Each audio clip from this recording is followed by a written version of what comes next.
У нас есть местное население, да, которое необходимо обеспечить рабочими местами, качественным образованием, социальным лифтом. А у нас есть территорию, которую необходимо развивать по принципам устойчивого развития, да, с органическим сельскохозяйством, с зелеными способами получения энергии. На мой взгляд, одним из связующих звеньев этих процессов могут выступать цифровые номады.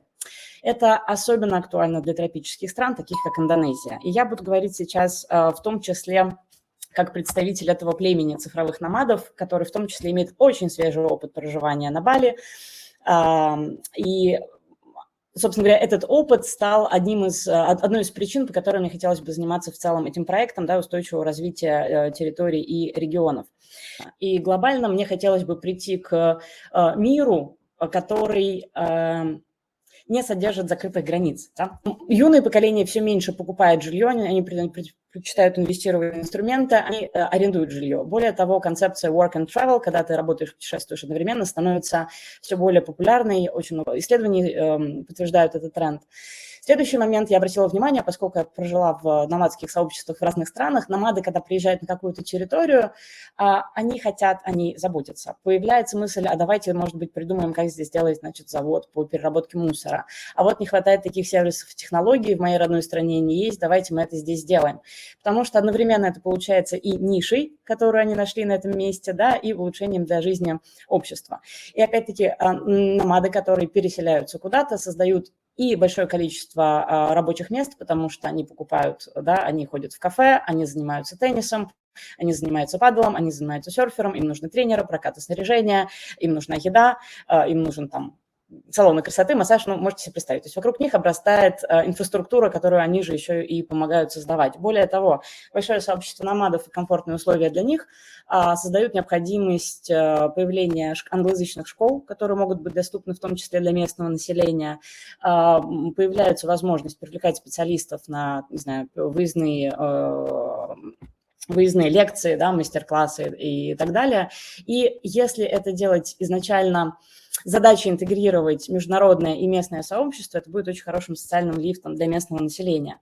Мне бы хотелось подчеркнуть те проблемы, которые, по моему взгляду, да, сейчас испытывает Бали. Это огромная антропогенная нагрузка, потому что изначально, да, не было возможности организовать транспорт экологическим образом, энергии, питания и так далее, то есть остров сейчас, я бы сказала, что тонет под нагрузкой. К тому же номады все-таки более бережно относятся к среде, чем туристы, поэтому развитие территории только за счет туризма – это все-таки потребительское развитие территории. Люди приезжают, они, значит, активно используют то, что есть, и уезжают обратно. Номады хотят заботиться о том месте, в котором они живут. Опять-таки, в презентации Андрея Аркадьевича было в том числе про экотуризм и спортивный туризм, особенно если мы говорим про остров Роте, серфинг и дайвинг. Это те виды спорта, которые, во-первых, заботятся об окружающей среде. Те люди, которые участвуют в этих водных видах спорта, они охраняют, они заботятся об океане, то есть дайверы очень осознанны с точки зрения потребления одноразового пластика и там мусоропереработки. Серферы тоже не хотят плавать в кучу мусора, да, то есть этот спорт помогает людям подружиться с океаном, научиться о нем заботиться, это очень важно. Для меня устойчивое развитие, помимо подъема, да, регионов развивающихся, это, в принципе, устойчивое развитие общества и сознания в гражданах, как жителей единой планеты, а не своего государства или своего региона. И по тем трендам, которые я замечаю, довольно большой процент людей к этому готов, да, такой global citizenship или абсолютный космополитизм. И этот тренд хотелось бы использовать в развитии регионов, потому что люди готовы перемещаться, готовы вносить свой вклад, если дать им такую возможность. И хотелось бы подчеркнуть, в любом проекте будет очень важна социальная среда, какая-то платформа для коммуникации, возможности для объединения и добрых дел. Мы это видим на примере, как волонтеры собираются и чистят те же реки на Бали от чего-то, да, или там в Турции что-то устраивают. Мне кажется, нужно фелиситировать, да, дать им возможность более эффективно заниматься этими вещами.